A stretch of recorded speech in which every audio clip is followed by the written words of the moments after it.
Hello. Jehovah Witnesses are a what? Welcome. This channel is called Liberated Mind. My name is Miss D. I will be sharing my personal opinions and observations of the religious organization of Jehovah's Witnesses. Yes, it's true that Jehovah Witnesses, they are known and considered to be very nice, very kind, and very peaceful people.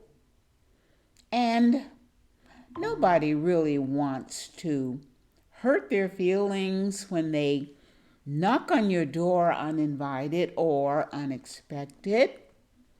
However, to some of us, Jehovah Witnesses are a pain in the ass. Now, why do I say that? Why? Well, let me share a couple of reasons with you.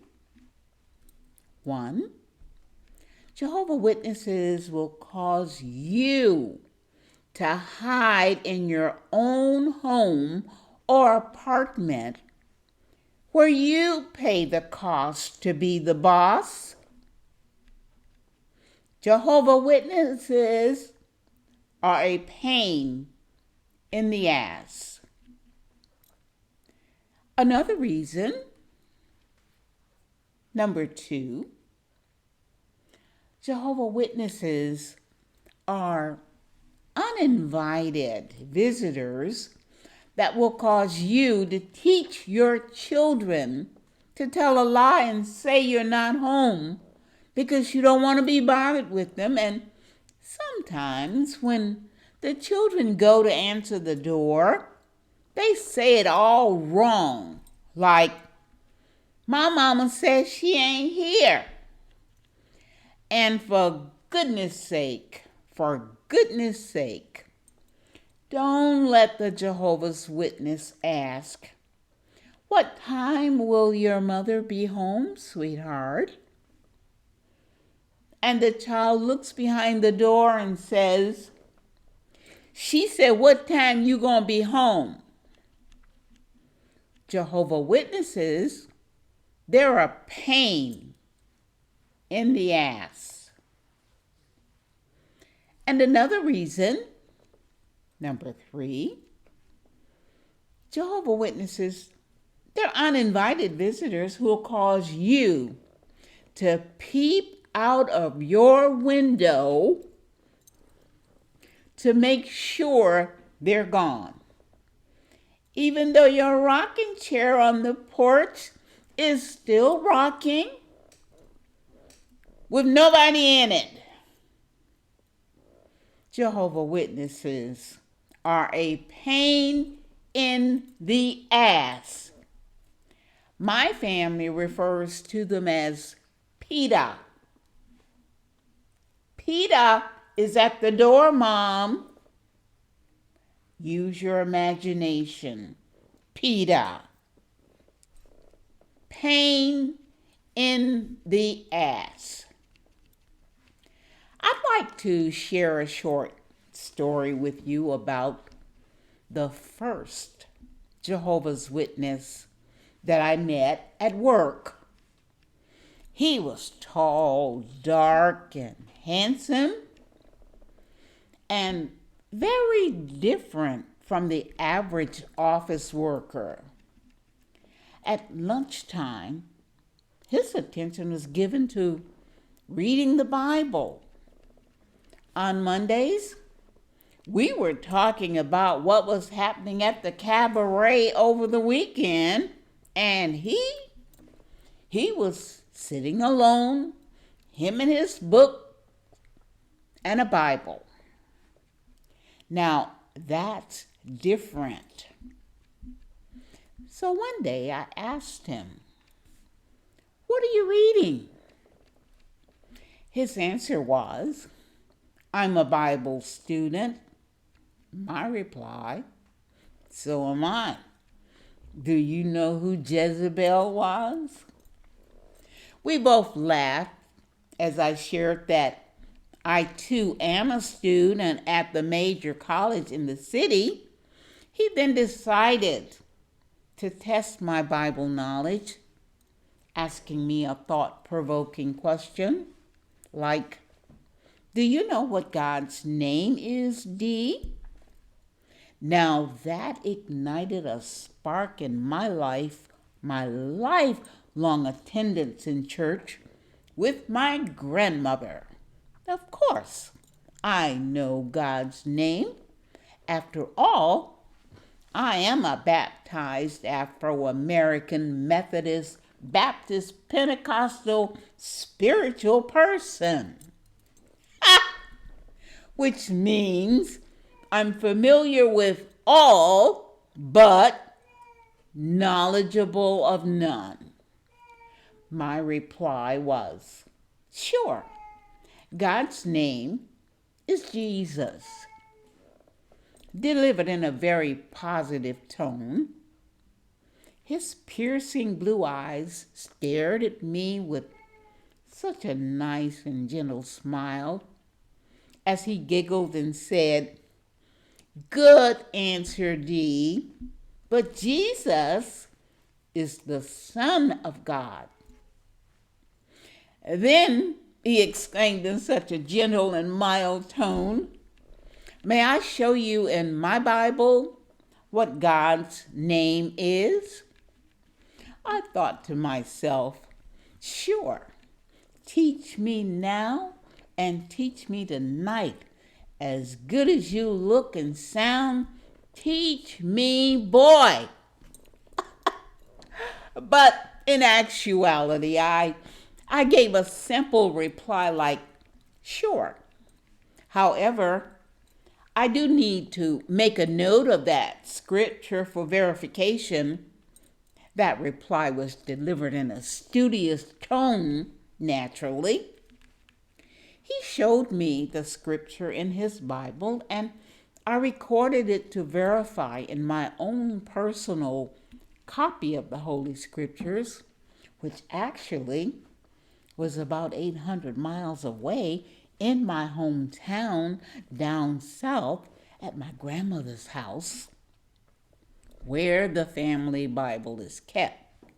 If that name is not in that Bible, I will not believe it, because my big mama acts like Jesus Christ gave her that Bible, because his picture is in the middle of it. I did not sleep very good each night after learning God's name in his Bible. I checked a couple of Bibles in the school's library, and that name was not shown. So I decided to avoid him until I could fly home and check the big white leather family Bible with the picture of Jesus Christ in the middle of it. That's the Bible that I know and was raised on, and Jesus gave it to my grandmother. Let my grandmother tell it. If it's not in my family Bible, I'm not gonna believe it. I decided to take a flight down south with a secret agenda for my big mama. You see, I called and told her that I was coming home to get some of her home cooking.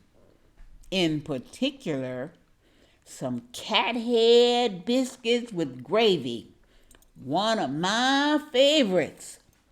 But really, it was the information in the Bible that I was seeking. I also wanted to surprise her and share God's name if she did not know it.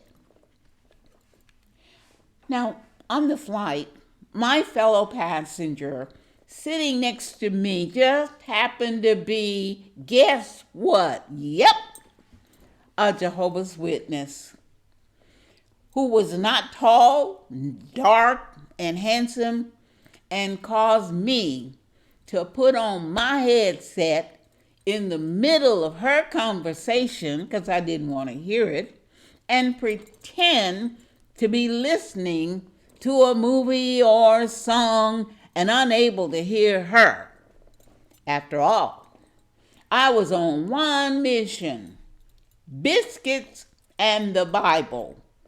That's enough on my plate for one trip. Upon arriving, I immediately gave my big mama a big hug and kiss, and she returned the love to me with the suggestion to join my grandfather at the dinner table to enjoy my favorite cathead biscuits and gravy that she had prepared just for me. But remember, I had a secret agenda. So I headed for the room where I knew the big family white leather Bible was kept. I saw it from a distance. My big mama exclaimed, "Where are you going, gal?" as I rushed past her to get the secret agenda and maybe even share God's name, that is, if it's in our Bible. Oh, by the way, for those of you who don't know, gal means girl in the South, but just for the record, I answer to gal, but not to the other name for females, which is heifer. I don't answer to heifer.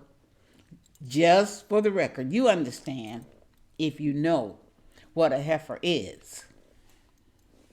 Anyhow, I picked up the now not so white anymore, tarnished off-white leather family Bible, now heavier than ever, with more pictures and obituaries than I remember.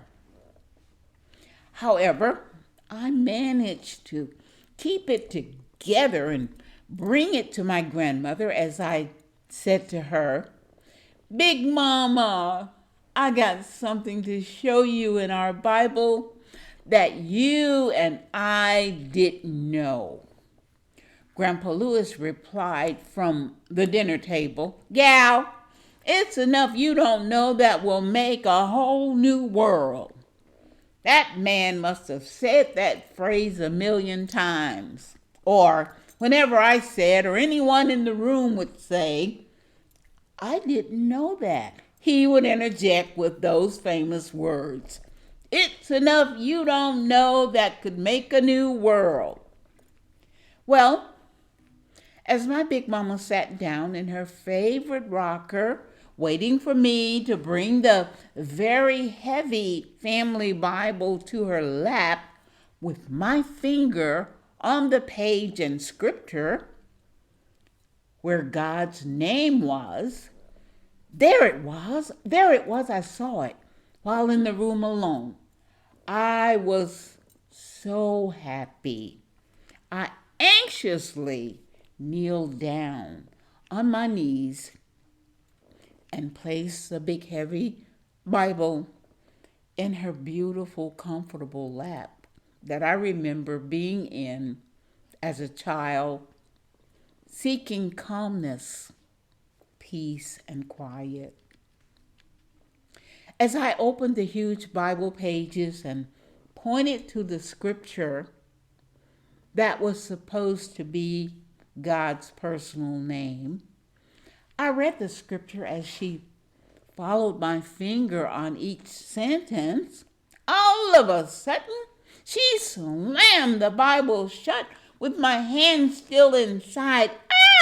Ow! That was so painful. I saw stars on the ceiling and a couple of planets too, like Jupiter, Venus, maybe even Mars, This pain in my hand is surely gonna leave a mark. She looked at me and said in a firm voice, "Gal, you can stay, but don't you bring that mess in this house." I attempted to reply, and she stopped me by saying, "Not another word. Is that clear?" From childhood, I remember if Big Mama said not another word, she meant just that. So Grandpa Lewis called me to the dinner table because he heard the whole conversation. Big Mama got up from her favorite rocking chair and went to her bedroom and closed the door. I was so hurt in more ways than one. My grandfather told me to sit down and eat a couple of cat heads and be thankful that she was in a good mood. In a good mood? Are you kidding? Well, many years later, I decided to do some research. What now? So I did research on YouTube. And it was on YouTube that I was exposed to another world of Jehovah Witnesses and information on the BITE model. BITE. That stands for behavior, information, thought, and emotional control. My point in sharing this information is to suggest you becoming familiar with this psychological term. If you are currently a baptized Jehovah's Witness, or if you are studying with Jehovah's Witnesses, or if you're contemplating baptism, don't do it until you do extensive research. As mentioned, years later, I decided to do research. How many years, you may ask? Well, let me tell you. Rip Van Winkle, he was asleep for 20 years. Well, I got his record beat as I was asleep for over 50 years before waking up. But remember, it's never too late to awake. Jehovah Witnesses are a what? The shocking answers. A pain in the ass. A mess. A cult. Which do you think? You decide. This channel will present a new video weekly. True stories of my experiences being one of Jehovah's Witnesses. Hope to see you again. Thanks for watching. Thanks for coming. Bye now.